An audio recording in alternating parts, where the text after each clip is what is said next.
ಸ್ನೇಹಿತರೆ ನಮಸ್ಕಾರ. ನಾನಿವತ್ತು ನಮ್ಮ ಕೋಲಾರದ ಹೆಮ್ಮೆಯ ಶಕ್ತಿ ದೇವತೆ ಕೋಲಾರಮ್ಮ ದೇವಾಲಯದಲ್ಲಿದ್ದೀನಿ. ಇವತ್ತು ಈ ದೇವಾಲಯದಲ್ಲಿ ಒಂದು ಐತಿಹಾಸಿಕ ಕಾರ್ಯಕ್ರಮಕ್ಕೆ ಚಾಲನೆಯನ್ನು ನೀಡಲಾಗಿದೆ. ಅದೇನಂತಂದರೆ ಧಾರ್ಮಿಕ ದತ್ತಿ ಇಲಾಖೆ, ಜಿಲ್ಲಾಡಳಿತ, ಕನ್ನಡ ಮತ್ತು ಸಂಸ್ಕೃತಿ ಇಲಾಖೆ ವತಿಯಿಂದ ಇನ್ನು ಮುಂದೆ ಪ್ರತಿ ಶುಕ್ರವಾರ ಸಂಜೆ 6 ಗಂಟೆಗೆ ಒಂದು ಸಾಂಸ್ಕೃತಿಕ ಸೌರಭ ಕಲಾ ನಡಿಗೆ ನಿಮ್ಮ ಬಳಿಗೆ ಅಂತಕ್ಕಂಥ ಸಂಜೆ ಸೌರಭ ಕಾರ್ಯಕ್ರಮವನ್ನು ಏರ್ಪಡಿಸಿ ಅದಕ್ಕೆ ಚಾಲನೆಯನ್ನ ಮಾನ್ಯ ಜಿಲ್ಲಾಧಿಕಾರಿಗಳು ನೀಡಿದ್ರು.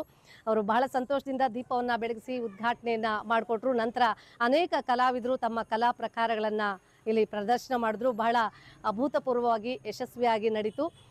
ತಾವೆಲ್ಲರೂ ಸಹ ಈ ಕಾರ್ಯಕ್ರಮಕ್ಕೆ ಇನ್ನು ಮುಂದೆ ಪ್ರತಿ ಶುಕ್ರವಾರ ತಾವು ಬಂದು ಈ ಒಂದು ಕಲಾ ಪ್ರಕಾರಗಳನ್ನು ನೋಡಿ ತಾವೆಲ್ಲರೂ ಕಾರ್ಯಕ್ರಮವನ್ನು ಯಶಸ್ವಿಗೊಳಿಸ್ಕೊಡ್ಬೇಕು ಅಂತೇಳಿ ಈ ಮುಖಾಂತರ ವಿನಂತಿಯನ್ನು ಮಾಡ್ತೇನೆ.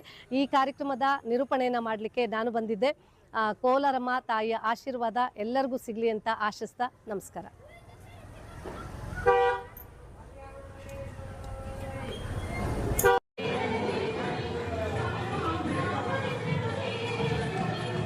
ನಮ್ಮೆಲ್ಲರ ಒಂದು ಅಕ್ಕರೆಯ ಚಪ್ಪಾಳಿಯನ್ನು ನೀಡಿ ಪ್ರೀತಿಯಿಂದ ಅವಳನ್ನ ವೇದಿಕೆಗೆ ಬರಮಾಡಿಕೊಳ್ಳಲ್ಲ. ಇಲ್ಲೂ ಕೂಡ ನಮ್ಮ ಗ್ರಾಮ ದೇವತೆ, ಶಕ್ತಿ ದೇವತೆ, ಆರಾಧ್ಯ ದೇವಿ ಕೋಲಾರಮ್ಮನ ಸನ್ನಿಧಿಯಲ್ಲಿ ಕುಳಿತು 1 ಗಂಟೆ ಕಾಲ ಕಳೆಯೋದಿದೆಯಲ್ಲ, ಇದು ನನಗನ್ಸುತ್ತೆ ನಮ್ಮ ಪೂರ್ವಿಕರು ಮಾಡಿದಂತ ಪುಣ್ಯ, ನಮ್ಮ ತಂದೆ ತಾಯಿಯರು ನಮಗೆ ಕೊಟ್ಟಂತ ಒಂದು ಅವಕಾಶ ಅಂತ. ಯಾಕೆಂದ್ರೆ ಸರ್ಕಾರದ ವತಿಯಿಂದ ಈ ಒಂದು ಕಾರ್ಯಕ್ರಮ ಮಾಡಿದಾಗ ನಾನು ಹೇಳಿದೆ, ಈ ಒಂದು ದೇವಸ್ಥಾನಕ್ಕೆ 100 ವರ್ಷಗಳ ಇತಿಹಾಸ ಇದೆ.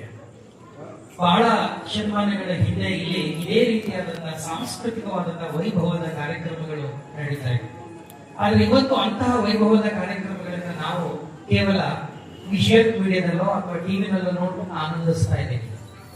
ಈ ಒಂದು ವೇದಿಕೆ ಕಾರ್ಯಕ್ರಮ ಇದೆ ಅಂದ್ರೆ ಸಾಕು, ಅವ್ರು ಎಷ್ಟೇ ಕಾರ್ಯದ ಒತ್ತಡಗಳಿದ್ರು ಸಹ ನಮ್ಮ ಒಂದು ಕಾರ್ಯಕ್ರಮಕ್ಕೆ ಬಂದು ನಮ್ಮ ಒಂದು ಕಾರ್ಯಕ್ರಮವನ್ನು ಸುಲಲಿತವಾಗಿ ಲೀಲಾಜಾಲವಾಗಿ ನಮ್ಮ ಜಿಲ್ಲಾಧಿಕಾರಿಗಳು ಸಹ ಹಾಗೆ ಒಂದು ಮೆಚ್ಚುಗೆಯನ್ನು ವ್ಯಕ್ತಪಡಿಸಿದ್ದಾರೆ. ಸೊ ನಾವು ಸಹ ಇಲಾಖೆಯಿಂದ ಹೆಚ್ಚಿನ ಒಂದು ಮೆಚ್ಚುಗೆಯನ್ನು ವ್ಯಕ್ತಪಡಿಸ್ತಾ ಇಂದಿಗೂ ಸಹ ನಮ್ಮ ಎಲ್ಲ ರಾಜ್ಯ ಮಟ್ಟದಲ್ಲೂ ರಾಷ್ಟ್ರ ಮಟ್ಟದಲ್ಲಿ ಅವಕಾಶಗಳು ಸಿಗಲಿ.